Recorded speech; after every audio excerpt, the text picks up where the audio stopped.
frères et sœurs, alliés du peuple Guin. Au nom des princes et princesses descendants des lignées royales, Princière, Folie Bébé, Folie Emazro, Amapasam, Ekoyaeou, Asion Bonabou et Asion Bonto. Je vous souhaite la bienvenue. C'est un jour que je n'aurais jamais souhaité vivre. Un jour où le poids de l'histoire rencontre la douleur du présent. Un jour où l'honneur de prendre la parole est voilé par le chagrin d'un peuple blessé. Mais je suis là. Vous êtes là. Nous sommes là. Tu es là. Non pour alimenter le tumulte, mais pour parler au nom de la vérité. Pour défendre la mémoire de nos ancêtres. Pour honorer les lois qui nous gouvernent depuis des générations. Le Conseil de trône de Glidi est le pilier spirituel, central, culturel et moral de notre peuple et de notre histoire. Il est la mémoire vive de nos traditions, le lien sacré entre les vivants et les ancêtres, entre la terre et le ciel. Mais aujourd'hui, ce sanctuaire est ébranlé, secoué, piétiné. Ce bastion de sagesse et de stabilité est secoué par une crise profonde, une crise de confiance, une crise de loyauté, une crise de conscience. Depuis de nombreux mois, nous avons observé avec inquiétude croissante les agissements du président du Conseil du trône avec quelques personnes qui l'entourent et qui le conseillent. Nous n'avons pas agi à la légère. Nous avons tendu la main. Nous avons supplié, exhorté. Nous avons préféré certes la discrétion, les dialogues internes, les appels à la raison. Ceci sans suite. Car dans notre culture, la honte n'est pas dans l'erreur, mais dans l'orgueil qui empêche de la reconnaître. Pardon. Mais aujourd'hui, il ne s'agit plus seulement d'égarements personnels. Il s'agit de dérives institutionnelles. Il s'agit de tentatives de falsification de notre tradition, à savoir de notre existence. Il s'agit d'une volonté de concentrer le pouvoir, de piétiner le consensus sacré qui fait l'essence même de notre fonctionnement. Et lorsque la vérité est déformée au service de l'ambition, le silence devient une forme de trahison. Oui, nous dénonçons une trahison envers nos textes fondateurs, une trahison envers le peuple Guin, une trahison envers nos aïeux. La tentative d'imposer un second Fioto, en dépit du choix unanime déjà établi dans le respect rigoureux de nos rites, constitue un affront inacceptable à notre souveraineté traditionnelle. Il ne s'agit point ici d'un simple désaccord. Il s'agit d'une subversion de l'autorité, du Conseil tout entier, une profanation symbolique de notre pacte social, spirituel, culturel et encore social. Que dire des actes autoritaires perpétrés dans ce contexte? De l'exclusion judicieuse et bien réfléchie de Dame Pamela Tetelia du Palais Royal de Glidi, décision prise non seulement sur la base d'une procédure légitime, mais pour des raisons liées à des ressentiments, des querelles et des calculs. Que dire de l'humiliation publique infligée à ceux et celles qui osent encore parler en la présence de cette dernière? Non, cela ne peut continuer. Trop, c'est trop. Ce que nous vivons n'est pas une simple tension passagère, c'est une fracture. Un basculement dangereux qui menace la survie même de notre institution traditionnelle.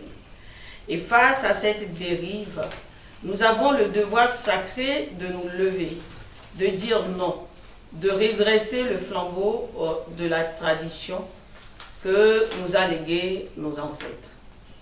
Nous ne parlons pas aujourd'hui contre une personne. Nous parlons pour un peuple. Nous parlons pour une mémoire.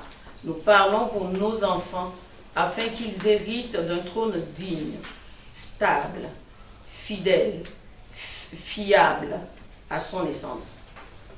Ce que nous réclamons, c'est un retour immédiat et sans condition au respect intégral de nos textes fondamentaux.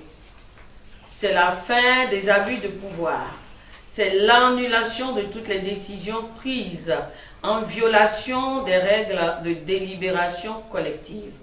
C'est le respect ferme et sans condition du choix de Fioton déjà acté selon les règles ancestrales. Nous ne réclamons pas la vengeance. Non, nous réclamons la justice. Nous ne prônons pas la division.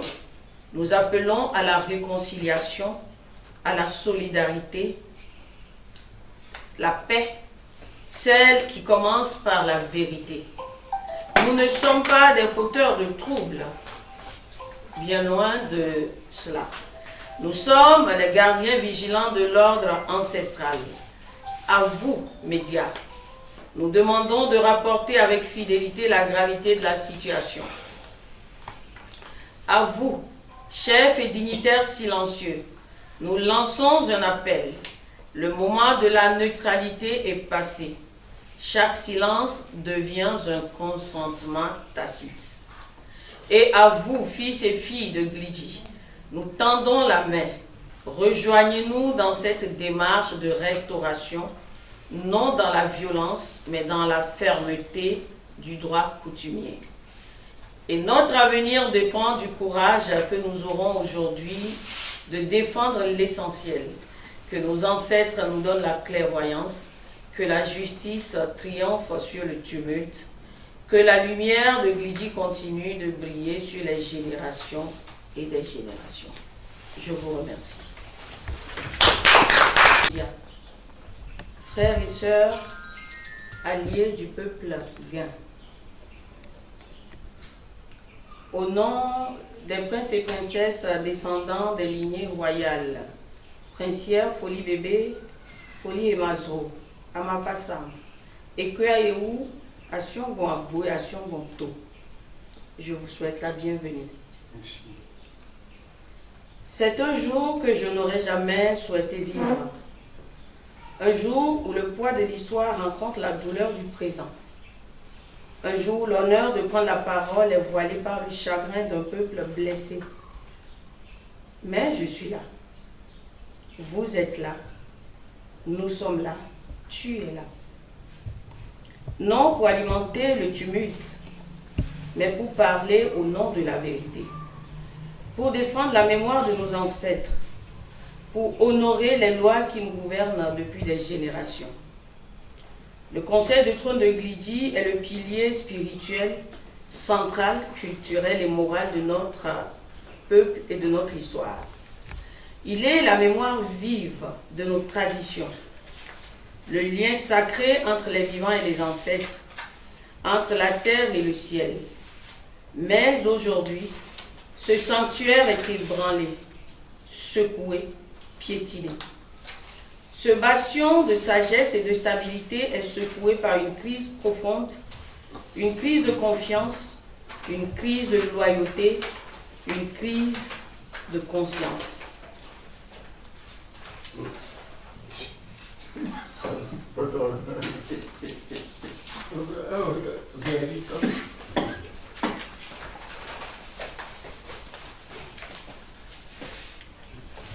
Depuis de nombreux mois, nous avons observé avec inquiétude croissante les agissements du président du Conseil du trône avec quelques personnes qui l'entourent et qui le conseillent.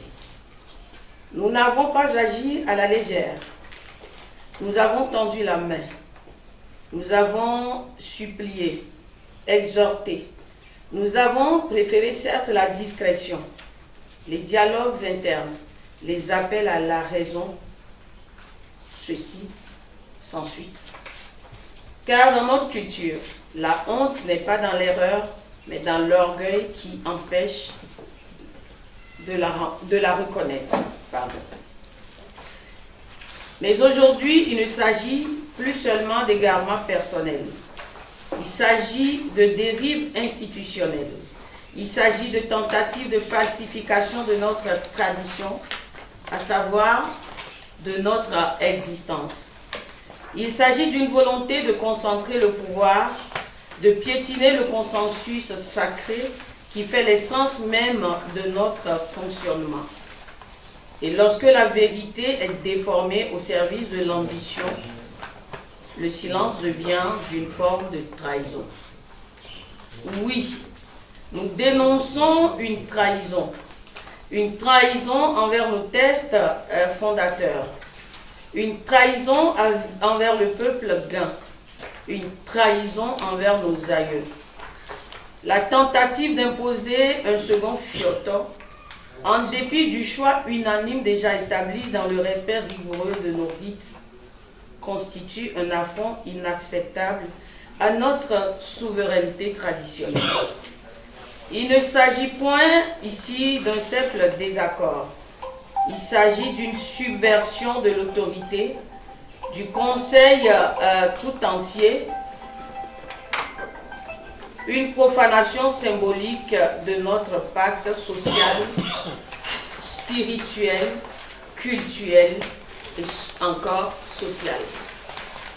Que dire des actes autoritaires perpétrés dans ce contexte? De l'exclusion judicieuse et bien réfléchie de Dame Pamela Tetevia du Palais Royal de Glidji, décision prise non seulement sur la base d'une procédure légitime, mais pour des raisons liées à des ressentiments, des querelles et des calculs. Que dire de l'humiliation publique infligée à ceux et celles qui osent encore parler en la présence de cette dernière? Non, cela ne peut continuer. Trop, c'est trop.